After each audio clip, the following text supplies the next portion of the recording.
पिछले 5 वर्षों का आप हिसाब किताब नहीं दे रहे हैं। मौलाना नसीम साहब को हिसाब किताब नहीं दिया या मदरसे के जिम्मेदारों को आपने हिसाब किताब नहीं दिया 5 वर्षों का, और इसी को लेकर विवाद शुरू हुआ जो लगातार गाँव के कुछ लोगों को इस्तेमाल करते हैं, मदरसे के चंदे के पैसे से उनको तनख्वाह भी देते हैं और उनको आप बल के रूप में इस्तेमाल करते हैं। क्या कहेंगे? 5 लोगों को आप रखे हुए हैं जिनसे चंदा करवाते हैं और सारा पैसा आप अपने पास रखते हैं। पिछले 1.5 से 2 साल में आपने 1.5 से 2 करोड़ की प्रॉपर्टी खरीदी है, पैसे कहाँ से लाए? ये आरोप भी लगा रहे हैं क्षेत्र के लोग कि आप लोगों ने केवल अपने फ़ायदे के लिए मदरसे को बदनाम और बदहाल की स्थिति में लाके खड़ा कर दिया। क्या आप जैसा बार बार कह रहे हैं कि उनको निकाला जा चुका है, लेकिन उनका ये कहना है कि वो मुख्य ट्रस्टी हैं, वो ना आपको कोई मदरसे से निकाल सकता है ना उनको कोई निकाल सकता है, तो फिर निकालने की बात कैसे आ रही है? नमस्कार, स्वागत है आप सभी का बदलता हिंदुस्तान पर। अभी मौजूद हूँ बिस्सी प्रखंड क्षेत्र के नूरचक में स्थित जामिया आयशा सिद्दीका में। आप लोगों ने पिछले दिनों एक वीडियो देखा होगा, कल एक वीडियो वायरल हुआ जामिया आयशा सिद्दीका का, जो कि 15 अगस्त का बताया जा रहा था। और 15 अगस्त को यहाँ पर प्रोग्राम के दौरान जिस प्रकार से झगड़े लड़ाई हुई, मारपीट हुई, जिस प्रकार से यहाँ की तालिबात को, यहाँ के स्टूडेंट्स को बिस्फी पुलिस स्टेशन जाकर वहाँ पर आवेदन देना पड़ा, 2 पक्ष में बट गए मदरसे के जिम्मेदार, एक पक्ष और दूसरे पक्ष के बीच तनातनी हुई, लड़ाई झगड़े हुए। और कल परसों 15 अगस्त को ये पहला कोई मामला नहीं था, बल्कि पहले भी इस प्रकार के मामले मदरसे में सामने आए थे, जिसके वीडियोज़ वायरल हुए थे। और लगातार इस प्रकार के वीडियो वायरल हो रहे हैं, जिससे समाज के लोगों में आक्रोश भी पैदा हो रहा है, गुस्सा भी पैदा हो रहा है, और लोग सवाल कर रहे हैं कि आखिर मदरसे के जो जिम्मेदारान हैं किस प्रकार से मदरसे को चला रहे हैं कि डेली डेली मदरसे से इस प्रकार की वीडियोस सामने आ रहे हैं, जो कहीं ना कहीं समाज को, कौम को, मदरसे को और जिम्मेदारों को बदनाम करता है, और लोग आक्रोशित हैं। इसी मामले में हम बात करने के लिए आए हैं बिस्फी प्रखंड क्षेत्र के जामिया आयशा सिद्दीका में, और यहाँ के जिम्मेदारों से हम बात करेंगे और जानने की कोशिश करेंगे कि आखिर जो मदरसे में ये चल रहा है, ये चल क्या रहा है, कब तक ऐसे ही चलता रहेगा, और क्या इसका कोई हल है? क्या करोड़ों की संपत्ति के लालच में या फिर करोड़ों की संपत्ति बनाने के लिए इस प्रकार का मामला चल रहा है, या फिर मामला कुछ और है? सभी मामलों पर हम बात करेंगे यहाँ के जिम्मेदारों से और उनकी बात आप तक पहुँचाने की कोशिश करेंगे। 15 अगस्त को एक मामला यहाँ पे होता है, प्रोग्राम के दौरान झगड़ा होता है और झगड़े में बच्चियों के साथ मारपीट करने का आरोप लगता है। एक पक्ष कुछ बच्चियों के साथ पुलिस स्टेशन जाते हैं और वहाँ पर पुलिस के ऊपर पुलिस को आवेदन देकर आ जाते हैं। दूसरे पक्ष भी थाने जाते हैं और अपनी बात रखते हैं, लेकिन जिस प्रकार से मदरसे का अंदरूनी मामला थाने तक पहुँचा, ये एक बहुत बड़ी शर्म की बात है। मेरे साथ बात करने के लिए मौजूद है जनाब हसनैन साहब, इनसे हम बात करेंगे और ज़्यादा जानकारी लेंगे और पूरे मामले को समझने की कोशिश करेंगे। आप इस मदरसे के किस पद पे हैं, क्या जिम्मेदारी है? मैं मुफ्ती मोहम्मद हसनैन कासमी, बानी व नाजिम जामिया आयशा सिद्दीका नूरचक व इदारा दारुल कुरान नूरचक, जनरल सेक्रेटरी हज़रत Ayesha Siddiqa educational welfare and charitable trust. Okay, जिस प्रकार से आपके मदरसे के वीडियोस वायरल हो रहे हैं, क्या कहेंगे आप, क्यों ऐसा हो रहा है? ये कुछ लोग हैं जो मदरसे को बदनाम करने के लिए ऐसा कर रहे हैं। अल्हम्दुलिल्लाह यहाँ बच्चियाँ पुरसुकून माहौल में तालीम हासिल कर रही है और तालीम व तरबियत का पूरा निज़ाम असातिज़ा अपनी ज़िम्मेदारी के साथ अंजाम दे रहे हैं, जैसा कि आप देख रहे होंगे और महसूस कर रहे होंगे। ये कुछ लोग हैं जो मदरसे के वक़ार और उसके मेयार को कमज़ोर करने के लिए अपनी तरफ से कोशिश कर रहे हैं, बराबर कर रहे हैं, लेकिन अल्हम्दुलिल्लाह उनको कामयाबी नहीं मिल रही है। हसद की बुनियाद पर कुछ लोगों ने इस पर गलत निगाह डालने की कोशिश की और नाजायज़ कब्ज़ा करने की कोशिश की, जिसकी वजह से कुछ माहौल ख़राब हुआ। लेकिन अल्हम्दुलिल्लाह तालीम पर कोई असर नहीं है, तरबियत पर कोई असर नहीं है। असातिज़ा पूरे इन्हिमाक के साथ, पूरे खुलूस के साथ अपने काम में लगे हुए हैं। मौलाना नसीम साहब हैं जिनकी तरफ आपका इशारा है मेरे हिसाब से। मौलाना नसीम साहब यहाँ पहले ट्रस्ट, मेरी उनसे बात हुई है और उनका ये कहना है कि मैं ट्रस्टी हूँ इस मदरसे का, फाउंडर हूँ इस मदरसे का, और आपसे भी मेरी बात हुई थी परसों। आपने कहा था कि उनको मदरसे की जिम्मेदारी से हटा दिया गया है, उसके बावजूद मदरसे में आकर के वो माहौल ख़राब करने की कोशिश कर रहे हैं। क्या सच्चाई है इसमें? क्या उनको कोई हटा नहीं सकता, आपको भी कोई हटा नहीं सकता और उनको भी कोई हटा नहीं सकता, ऐसा उनका कहना है? नहीं, ऐसा बिल्कुल नहीं है। वो हज़रत आयशा सिद्दीका एजुकेशनल के सदर रहे, मदरसे के सदर कभी नहीं रहे। हज़रत आयशा सिद्दीका एजुकेशनल ट्रस्ट के सदर रहे और जामिया आयशा के सदर मुदर्रिस रहे। इस इदारे के बानी वो नहीं है। इस इदारे की बुनियाद मैंने डाली है, आप पूरे इलाके में सर्वे कर सकते हैं। इस इदारे की बुनियाद मैंने डाली है, मैंने उनको अपने काम में शरीक किया है और बहैसियत सदर मुदर्रिस मैंने उनको यहाँ काम करने का मौका दिया है। अभी की सूरत हाल ये है कि तकरीबन 3 महीना पहले यानी 26 अप्रैल को उनको ट्रस्टियान के मशवरे से मदरसे के निज़ाम को दरहम बरहम करने की वजह से, इसके निज़ाम को मुतासिर करने की वजह से और चंद शरपसंद अनासिर ख़ास तौर से अपने भाई मौलाना शमीम साहब, मौलाना फ़हीम साहब, हाफिज़ जसीम साहब, इन हज़रात के ज़रिए और अपने साला इंतज़ार अहमद, इंतखाब आलम, इन तमाम के ज़रिए मदरसे पर नाजायज़ कब्ज़ा करने की कोशिश की, जिसकी वजह से ट्रस्टियान ने उनके इस तर्ज़ अमल की वजह से उनको ट्रस्ट से बाहर कर दिया। अब वो ट्रस्ट के सदर भी नहीं है, जामिया आयशा के सदर मुदर्रिस भी नहीं है। इतनी गुंजाइश रखी गई थी ट्रस्टियान के मशवरे से कि आप मदरसे में आएँ, पढ़ाएँ, आपकी तनख्वाह में अभी कोई कमी नहीं की जाएगी।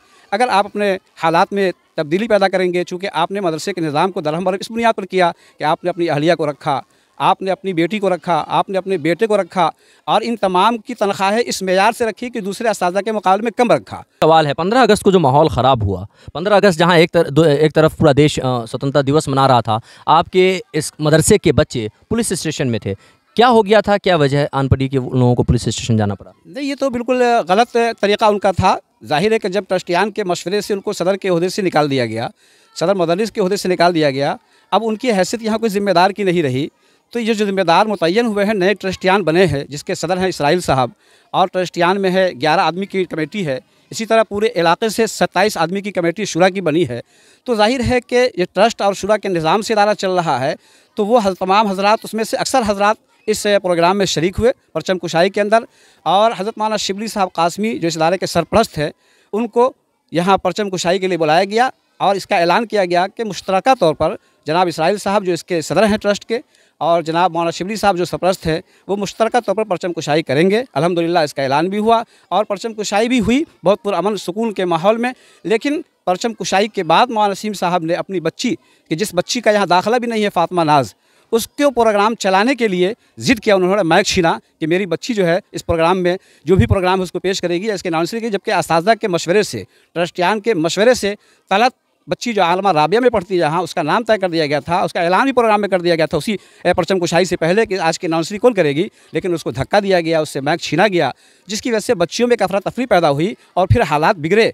जाहिर है कि वो बच्ची जिसका यहाँ दाखिला नहीं है, और हर साल वही बच्ची मौलाना नसीम साहब उसको पेश करें अनाउंसरी में, बहुत सारी बच्ची आए हैं जिसके अंदर सलाहियत है, उनकी सलाहियत पे भी निखार आना चाहिए, उनको भी मौका देना चाहिए। सिर्फ अपनी बेटी अपने घर के लोगों को आगे बढ़ाया जाए, इसके लिए मदरसा नहीं है। के ऊपर या मौलाना नसीम साहब के ऊपर ये आरोप भी लगा रहे हैं क्षेत्र के लोग कि आप लोगों ने केवल अपने फ़ायदे के लिए मदरसे को बदनाम और बदहाल की स्थिति में ला के खड़ा कर दिया, क्या कहेंगे इस पर? नहीं, अल्हम्दुलिल्लाह इलाके में जो लोग भी पढ़े लिखे लोग हैं, जो दानिश्वर तबका है, वो सब मदरसे के साथ खड़े हुए अल्हम्दुलिल्लाह, और सबों का ताउन, सबों की मदद, सबों की राय हमारे मदरसे के साथ है अल्हम्दुलिल्लाह।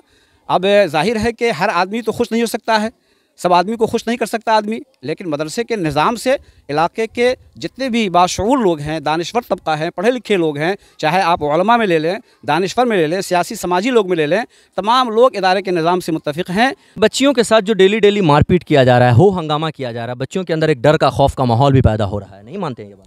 नहीं, ये तो मौलाना नसीम साहब की और उनकी बेटी की तरफ से वजह से। हाँ, ज़ाहिर है उनको समझना चाहिए इस बात को कि ये इदारा दीनी इदारा है, इसका ख्याल रखें कि जब मुझे अपने गलत काम की वजह से ओहदे से अलग कर दिया गया, तो इसका उनको ख्याल करना चाहिए कि मदरसे में बदनज़मी पैदा न करें, अपने चंद शर अनासिर के ज़रिए इसमें निज़ाम को दरहम भरम करना चाहते हैं। आप पर यह आरोप लगाते हैं वो कि आप इसराइल साहब और कौन किसका, कुछ लोगों का नाम आपने लिया है, उनका ये आरोप है कि उन लोगों को आप मदरसे की तरफ से पैसा पे करते हैं और बल के रूप में आप इस्तेमाल करते हैं, क्या कहेंगे? ये तो सरासर जो है, क्या कहा जाए इसको, सरासर गलत झूठ पर मबनी ये बातें हैं, और हम ये समझते हैं कि उन पर मानहानि का केस भी दर्ज होगा कि मदरसे से उनको तनख्वाह दी जाए। ये सब ट्रस्टियान हैं, मदरसे में जब माहौल को उन्होंने ख़राब करने की कोशिश की, इन हजरात ने हमेशा मदरसे को बचाया, बच्चियों को बचाया।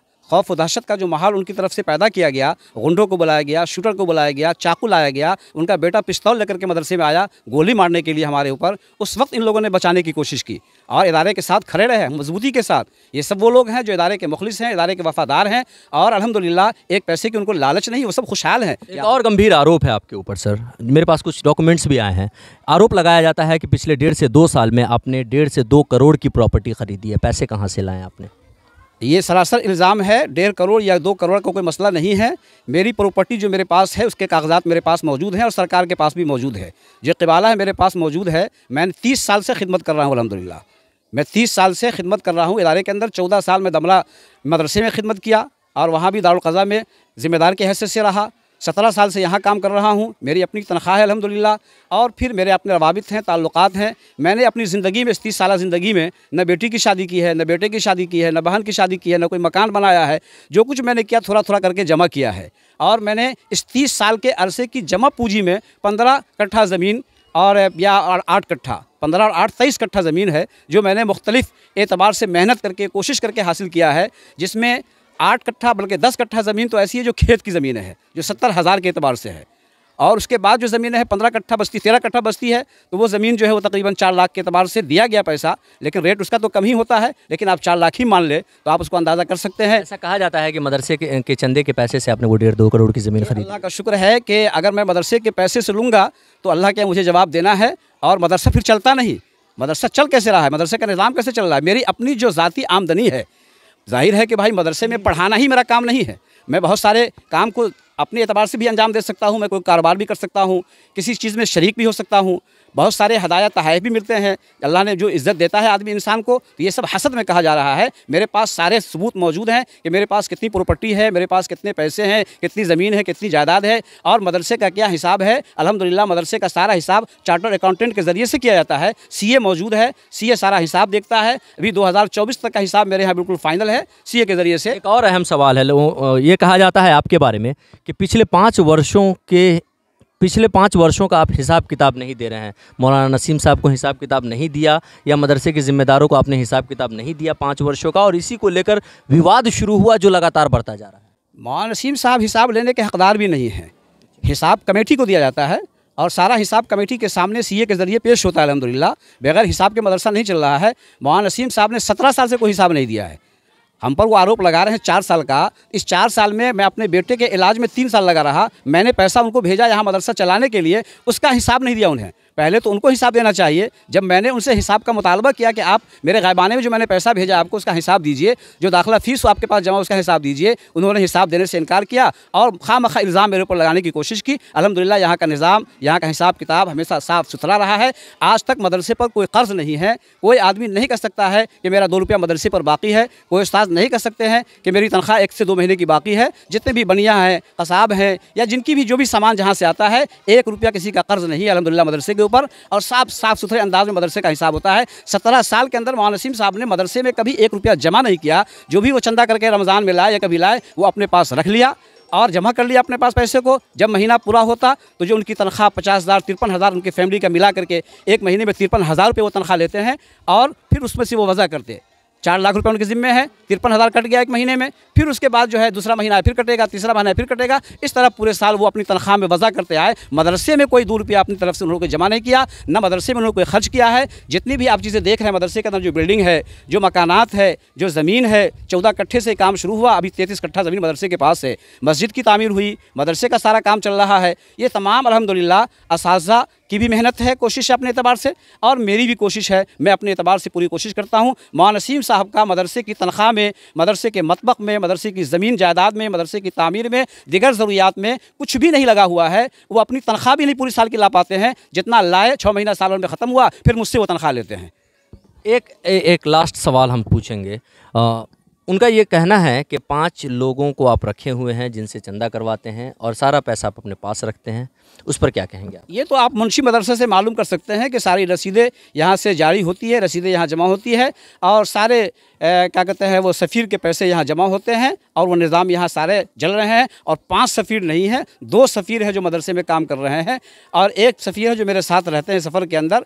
तो ये 3 सफ़ीर हैं। एक और सवाल है, उनका ये कहना है कि उनको मदरसे से कोई नहीं निकाल सकता। आप जैसा बार बार कह रहे हैं कि उनको निकाला जा चुका है, लेकिन उनका ये कहना है कि वो मुख्य ट्रस्टी हैं, वो और आप, ना आपको कोई मदरसे से निकाल सकता है, ना उनको कोई निकाल सकता है। तो फिर निकालने की बात कैसे आ रही है? ये गलत है। किसी को भी कोई, जब भी कोई गलत काम करेगा, मदरसे के मफाद में कोई ख़िलाफ़ काम करेगा, किसी को भी निकाला जा सकता है। हर चीज़ का ट्रस्ट का उसूल है, ज़ाब्ता है कि अगर आप मदरसे के मफाद के ख़िलाफ़ काम करते हैं, मदरसे के अगराज़ व मकासिद से हट करके काम करते हैं, शर पसंद अनासिर से मिल करके मदरसे के निज़ाम को दरहम बरहम करना चाहते हैं, तो ऐसे हालात में हर ट्रस्ट का दस्तूर है कि अक्सरियत के साथ, मेम्बरान की अक्सरियत के साथ उनको निकाला जा सकता है। तो उनको मेम्बरान की अक्सरियत के साथ निकाला गया है, और बिल्कुल मदरसे के दस्तूर के एतबार से उनको निकाला गया है। ये कोई कहता है कि किस पद पे हैं वो? अभी किसी ओहदे पर नहीं है। ट्रस्टियान ने अभी उनको पढ़ाने की इजाज़त दे रखी है कि आप पढ़ाएं और अपने हालात में तब्दीली पैदा करें, तो फिर हम लोग गौर करेंगे कि आपके साथ क्या मामला होगा। सरे दस्त आप अपनी बच्ची को यहाँ से निकालें, अपने बेटे को निकालें, अपनी अहलिया को निकालें, जिससे मदरसे का निज़ाम दरहम बरहम होता है। बच्चियाँ इनकी पढ़ाती कम है और बच्चियों के अंदर जहर ज़्यादा घोलती है। कहती है मैं बिस्कुट दूंगी, मेरे साथ आ जाओ, मेरे बाप के साथ आ जाओ, मैं बिरयानी खिलाऊंगी, मेरे बाप के साथ आ जाओ। तो इस तरह से पढ़ाती कम है, मदरसे के निज़ाम को ज़्यादा जो है चौपट करती है, दरहम बरहम करती है। एक और आखिरी सवाल हम आपसे कहेंगे, मदरसे की जिस प्रकार से पिछले कुछ महीनों में बदनामी हुई है, ये आप भी समझ रहे होंगे कि बदनामी हुई है। गाँव के ही नहीं बल्कि क्षेत्र के लोग भी इस बात से बेहद गमगीन हैं कि मदरसा बच्चियों बच्चों के लिए जो इदारा है, दीनी इदारा, उसमें उससे इस तरीके की वीडियो सामने आ रही हैं जिससे लोग गमगीन हो रहे हैं और गुस्सा भी हो रहे हैं। क्या कहेंगे, किस प्रकार से मदरसे पे आप काम करेंगे या आप जो भी जिम्मेदार लोग हैं वो काम करेंगे ताकि मदरसे की जो नेगेटिव चीज़ें जा रही हैं, नेगेटिव वीडियोज़ जा रहे हैं, वो जाना बंद हो जाए और मदरसे की एक अच्छी इमेज बन सके जैसा पहले था? नहीं, इंशाल्लाह मेरी कोशिश है। ये तो कुछ लोग हैं जो इस तरह के वीडियो जारी करते हैं, जो नहीं करना चाहिए।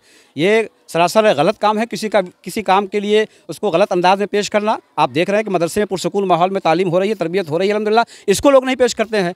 अगर कोई वाक़या किसी ने गलत आके फैला दिया, कर लिया, तो उसको ज़्यादा पेश करते हैं। ये इससे बचना चाहिए और इंशाल्लाह मदरसा हो रहा है तभी तो जा रहा है ना सर। हाँ, ज़ाहिर कुछ लोग कर रहे हैं। मैं तो कह रहा हूँ ना कि मौलाना नसीम साहब की तरफ से मुस्तकिल हमले किए जा रहे हैं, कोशिशें की जा रही है, मुझको खुद जान से मारने की धमकी दी जाती है।